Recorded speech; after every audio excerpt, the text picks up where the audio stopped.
వారాహీదేవి చక్కగా శాస్త్రంలో ఉన్న దేవత. హ్మ్. శాస్త్రంలో ఉన్న దేవత. లలితా సహస్రనామంలో భండాసుర వధకి అమ్మవారు వెళ్ళేటప్పుడు అమ్మవారి బుద్ధిశక్తిలోంచి శ్యామలాదేవి పుట్టింది.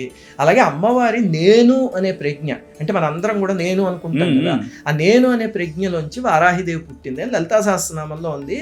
అలాగే బ్రహ్మాండ పురాణంలో ఉంది. అందుకని ఇలా వారాహిదేవి, శ్యామలాదేవి వీళ్ళందరూ కూడా పూజనీయమైన దేవతలు. మీరు అంటున్నట్టుగా 20 ఏళ్ల నుంచి రావడం అనేది అబద్ధం. అది ఎప్పటి నుంచో ఉంది.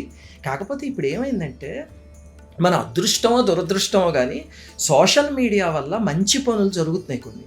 అందులో ఇది ఒకటి. ఉదాహరణకి మీరు చూస్తే ఒక 15-20 ఏళ్ల క్రితం తీసుకుంటే సౌందర్యలహరి మొత్తం వచ్చిన ఆడవాళ్ళని వేళ్లతో లెక్క పెట్టచ్చు. అంతేనా?